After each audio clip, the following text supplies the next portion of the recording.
আজকে আমরা যে বিষয়টা নিয়ে আলোচনা করব এটা হলো মিরাট ষড়যন্ত্র মামলা। এটি একটি আধুনিক ভারতের টপিক, যেটা বিভিন্ন কম্পিটিটিভ এক্সাম থেকে শুরু করে ক্লাস 12-এর ক্লাস 10-এর কিন্তু কোশ্চেনের মধ্যেও তোমরা পেয়ে যাবে এই টপিকটা। অর্থাৎ মাধ্যমিকের, এইচএসের, এছাড়াও West Bengal set, net, WBCS বা যে কোনো পরীক্ষা, বিপিএসসি, যে কোনো পরীক্ষাতেই কিন্তু এই টপিক থেকে কোশ্চেন তোমরা পাবে। তো শুরু করি আমরা মিরাট ষড়যন্ত্র মামলা। এখানে বোঝা যাচ্ছে এটা একটা মামলার কথা কিন্তু বলা হচ্ছে। কি মামলা? নাকি এই মামলাটা হচ্ছে ব্রিটিশরা কমিউনিস্টদেরকে দমন করার জন্য, মানে কমিউনিস্ট প্রভাবটা এতটা পরিমাণ বেড়ে গেছিল 1920-র পর থেকে বা 1925-এর পর থেকে।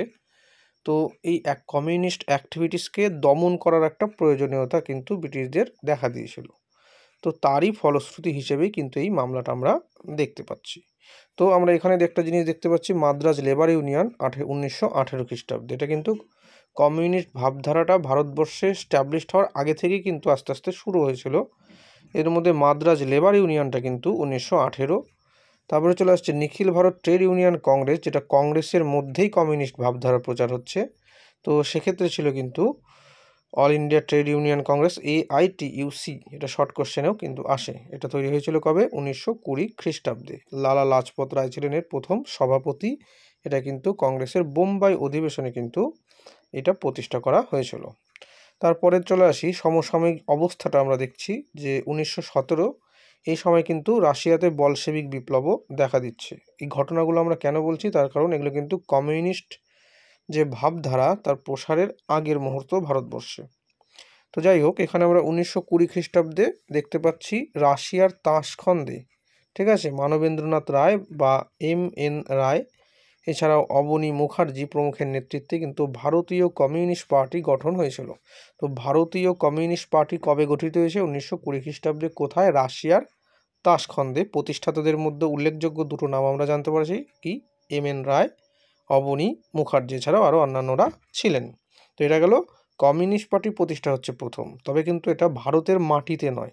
কোথায় হচ্ছে? রাশিয়াতে, ঠিক আছে। অপরদিকে যদি বলা হয় যে ভারতে কবে তৈরি হচ্ছে, তাহলে 1925 খ্রিস্টাব্দ, অর্থাৎ 5 বছর পর 1925 খ্রিস্টাব্দে 26শে ডিসেম্বর কিন্তু ভারতবর্ষের কানপুরে ভারতের কমিউনিস্ট পার্টি কিন্তু প্রতিষ্ঠা হয়েছে। তাহলে রাশিয়ার তাশখন্দে 20-তে আর ভারতের কানপুরে 25-এ। তো 5 বছরের ডিফারেন্স কিন্তু আছে।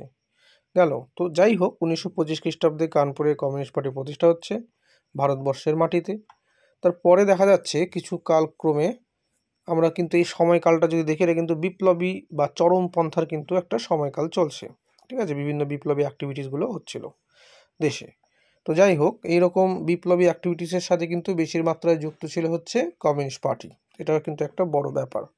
তো যাই হোক, 1928 খ্রিস্টাব্দের ডিসেম্বর মাসে কলকাতায় জাতীয় কংগ্রেসের একটা বার্ষিক অধিবেশন হচ্ছে। তো সেই বার্ষিক অধিবেশনে আমরা দেখতে পাচ্ছি 25,000 কিন্তু শ্রমিক অংশগ্রহণ করেছিল। মানে কলকাতার বার্ষিক অধিবেশন 1928 খ্রিস্টাব্দে যখন হচ্ছে, তখন কিন্তু 25,000 শ্রমিক এখানে কিন্তু অংশগ্রহণ করেছিল। তো এখানে BV বা বেঙ্গল ভলেন্টিয়ার্সের নামটাও কিন্তু আমরা পেয়ে যাব। তাহলে এবার আমরা মেন বিষয়টাতে আসি যে মিরাট ষড়যন্ত্র মামলার কারণটা কী ছিল। বলা হচ্ছে বামপন্থার প্রসার ও কমিউনিস্ট পার্টির নেতৃত্বে শ্রমিক আন্দোলন ব্রিটিশ সরকারের পক্ষে একটা আশঙ্কার সৃষ্টি করেছিল, ঠিক আছে। মানে এতটাই তাদের একটা চরমপন্থা বা অ্যাক্টিভিটিস, সেটা ব্রিটিশদের একটা মাথা ব্যথার কারণ হয়ে গেছিলো। সেই জন্য সরকার এই দেশ থেকে বামপন্থার অগ্রগতি এবং শ্রমিকদের আন্দোলনটাকে স্তব্ধ করতে চাইছিল।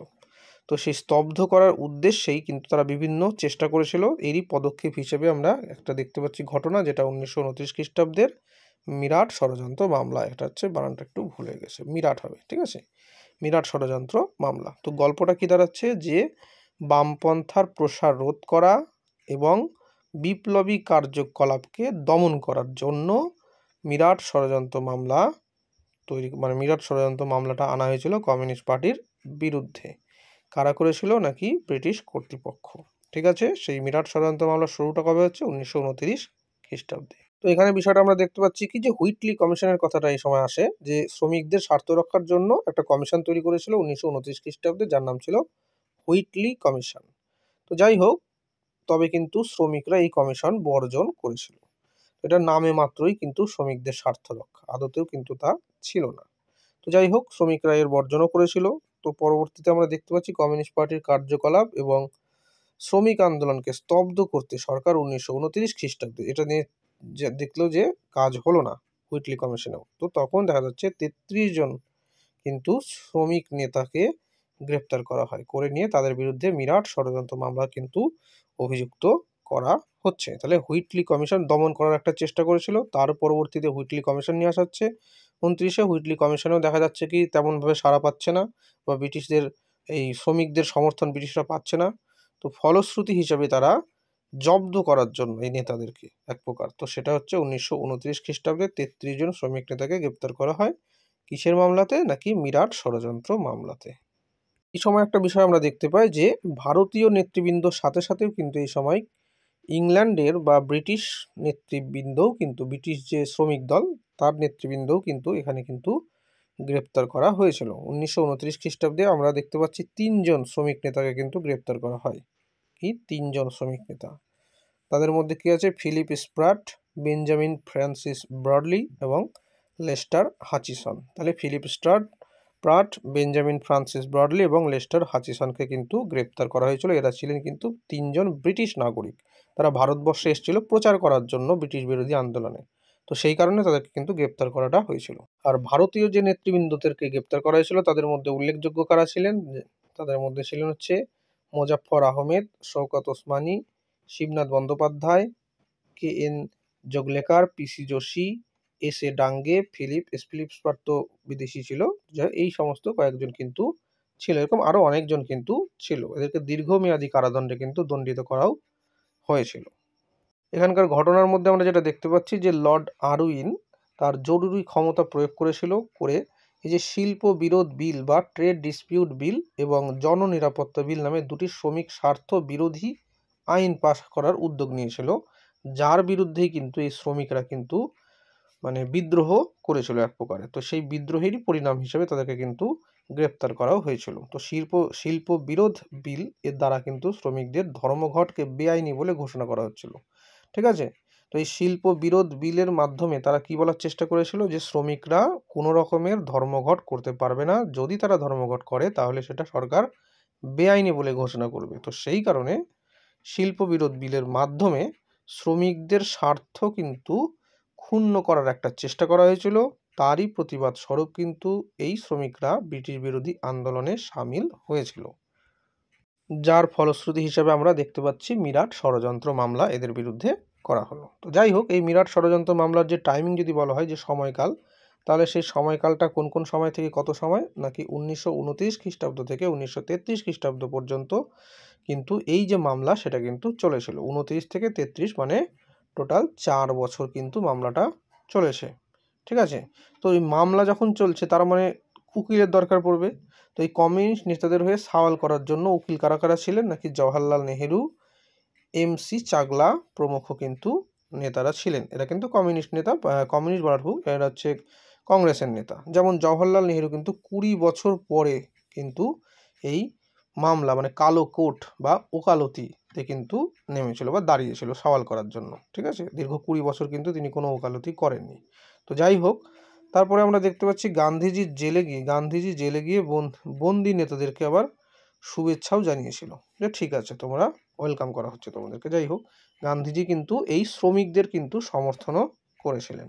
তো শেষ পর্যন্ত যেটা আমরা দেখতে পাচ্ছি যে 1934 খ্রিস্টাব্দে 23শে জুলাই কমিউনিস্ট পার্টি এবং তার যে শাখা সংগঠনগুলো সেগুলোকে কিন্তু নিষিদ্ধ ঘোষণা করা হয় কি ব্রিটিশদের তরফ থেকে। যে ব্রিটিশরা 1929 থেকে 34 পর্যন্ত এই মামলাটা চলছে, 33 পর্যন্ত মামলাটা চললো, 34 খ্রিস্টাব্দে ঘোষণা করলো কি যে কমিউনিস্ট পার্টি, সেই কমিউনিস্ট পার্টি হচ্ছে নিষিদ্ধ, এটা ইললিগাল পার্টি। ঠিক আছে? আর এর যে কোনো সংগঠন, সমস্ত সংগঠনগুলোকে কিন্তু নিষিদ্ধ বলে ঘোষণা করা হয়েছিল। তো এই সময় থেকে আমরা দেখতে পাচ্ছি অর্থাৎ 1934 খ্রিস্টাব্দে কিন্তু কমিউনিস্ট পার্টি নিষিদ্ধ হয়ে যাচ্ছে ভারতবর্ষের মাটিতে। পরবর্তীতে আমরা দ্বিতীয় বিশ্বযুদ্ধ বলছি কি ওটা 1942 খ্রিস্টাব্দে ভারত ছাড়ো আন্দোলন যখন চলছে, সেই সময় কিন্তু কমিউনিস্ট পার্টি ব্রিটিশদের প্রায় সমর্থকই ছিল।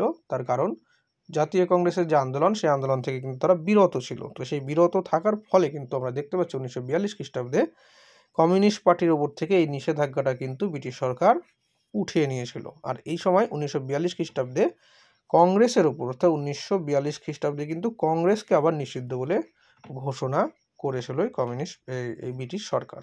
এবার এখানে একটা বিষয় যে 1942 খ্রিস্টাব্দে কমিউনিস্টরা কেন বিরোধিতা করলো, তার কারণ দেখা যাচ্ছে কি, প্রথমে তারা ব্রিটিশ বিরোধী থাকলেও পরবর্তী দেখা যাচ্ছে যে হিটলার রাশিয়া আক্রমণ করার পর রাশিয়া যখন ইংল্যান্ডের সাথে যুক্ত হচ্ছে, ইংল্যান্ডের গোষ্ঠীর সাথে, তো সেই সময় কিন্তু যেহেতু রাশিয়া কমিউনিস্ট, তো সেই সোর্সেই কিন্তু ভারতীয় কমিউনিস্টরাও কিন্তু রাশিয়ার সমর্থক ছিল, ফলে তারা কিন্তু ব্রিটিশদের এক প্রকার সমর্থকেই কিন্তু কাজ করেছিলেন।